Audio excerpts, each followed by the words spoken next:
Okay, let's finish this segment, with dividing rational expressions. So when we left our last segment, we said that when you divide with fractions, whether they're regular arithmetic or algebraic fractions, you keep the first fraction as it is, and then you change this to a multiplication problem, and you flip the second fraction.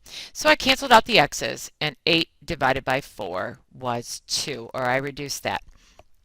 So in this next one, the 16 a to the 7th over 3 b to the 5th stays as is, but now I'm going to multiply by, and over here I'm going to put the 6b upstairs and the 8 a to the 3rd downstairs. Now, if you can go ahead and reduce, like you see this 8 and the 16, I just like to go 8 divides into 8 once and into 16 twice. And then 3 goes into 3 once and into 6 twice. So as numbers go, I'm going to be left with 2 times 2 in my answer, or 4, and a 1 downstairs, so I don't need to write that. Would you be able to now take a to the 7th over a to the 3rd and subtract their exponents and get a to the 4th? 7 minus 3 is the 4 because you're dividing. Would you be able to, here's a b to the, I'm trying to highlight this in yellow, a b to the 1st upstairs, a b to the 5th downstairs. Now you could take 1 minus 5 and get b to the negative 4. But if you could immediately put that downstairs and write it as b to the positive 4, again, b to the 1st upstairs, b to the 5th downstairs, and see that that will reduce to b to the 4th downstairs. That'd be much quicker. Okay, so let's continue dividing, but really it just means factor, factor, factor. So this first fraction is going to be factored into y plus 3 times y minus 3. And it's over y squared, and so just in case, I'm gonna write that as y times y. This is going to become a multiplication symbol, and the y plus 2 is going to be put upstairs. I put it in parentheses because it can't be factored. But this right here has a greatest common factor of y to the 4th in it. So I'm going to pull out y to the 4th, and I'll need a y here, because y to the 4th times y is y to the 5th, and I'll need a 3 right here. So now everything is factored. I'm looking to see if I have anything on the bottom that matches the same binomial upstairs. And if it does, I want to cross those out because they're equal to 1. But nothing else can be reduced. So upstairs, I have y minus 3 and y plus 2. And then downstairs, this was y to the 2nd power, remember? And I thought I was going to be able to reduce, but I can't. I got to take y squared times y to the 4th, and that's going to give me y to the 6th because I add those exponents. Okay, and I can't do much with a 6. If I want to, just so I can see things, I can call it 2 times 3. I can't do anything with the 3x plus 4, so it's a binomial. Let's put it in parentheses. Let's change this to a multiplication problem. And you see this denominator? That's going to go upstairs.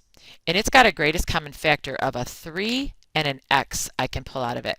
So I'll need a 3x here, because 3x times 3x is 9x squared.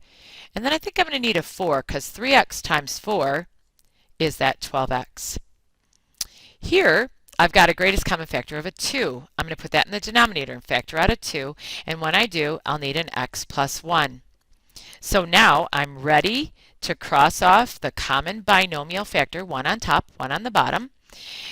Well, what the heck, while I'm at it, the 6 was 2 times 3, so I'm going to cross off the factor of 2, 1 on the top, 1 on the bottom.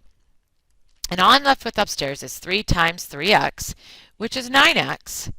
And downstairs, these are both crossed off. All I have left is the x plus 1. It's a binomial. You can't be reducing that x with that x. This is a monomial. This is a binomial. They are currently factored. They have to be exactly alike, or do not try to cross those off at all. Okay, just in case, let's see, this is getting to be one of the last, if not the last, I think. So let's go ahead and deal with these because we've got some time. This is a trinomial with a 1 in front of the squared term. So you are looking for two numbers that multiply to be 6, and you want them to add to be the 5 in the middle for this one.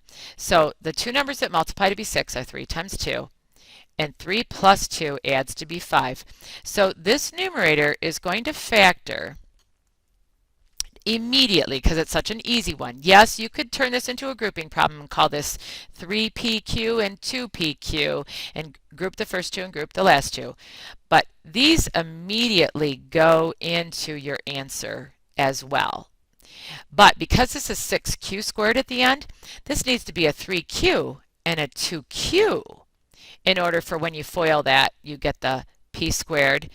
Here you'll get a 2pq and a 3pq for a total of 5pq. And then when you multiply the 3q times a 2q, you get the 6q squared. Let's figure out this denominator. So the denominator is 2p squared plus pq minus q squared. I'm going to take the time to remind you of that relatively lengthy process where you multiply these two numbers together. So you're looking for two numbers whose product is a -2, and you want those two numbers to add to be a +1. So I think I'm going to use 2 times 1, and I'm going to put the 1 first and the 2 second, because I'm going to need this to be a -1 times a +2, because a -1 plus 2 equals 1. And I prefer to break this PQ into a -1 PQ and a +2 PQ. I'm using these two numbers, replacing this with these two. Now I'm going to bring down the minus q squared, and I'm going to bring down the 2p squared. I put them in that order because I prefer to have a plus sign in front of my third term, so when I go to get the greatest common factors out of these. So the common factor of this one is just the letter p, and I'll need a 2p here, minus a q.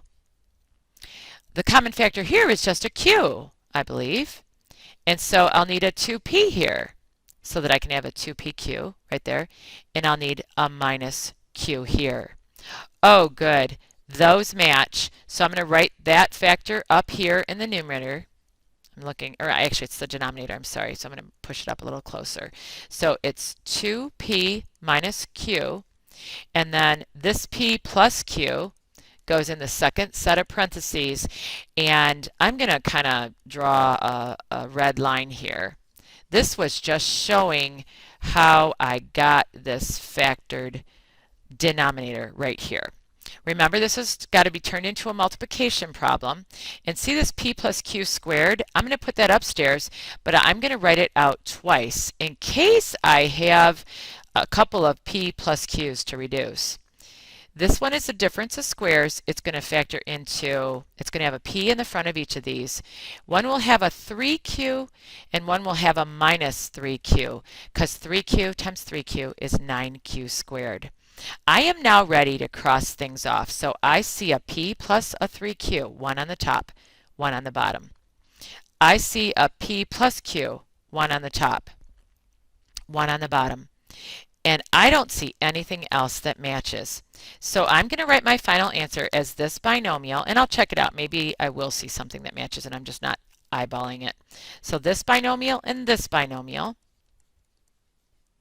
And then downstairs I'm going to have the 2p minus q, and then this p minus 3q. None of those do match. So this is my final answer. You know, we're doing what's called division and multiplication, but we never really do anything but factor everything and cross off stuff that are equal to one another because they're equivalent to the number 1.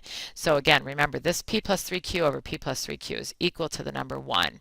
This p plus q over p plus q is equal to the number 1, but 1 times 1 is 1. So I'm all done. Here's my answer. Nothing else can be reduced. I do not need to FOIL these out.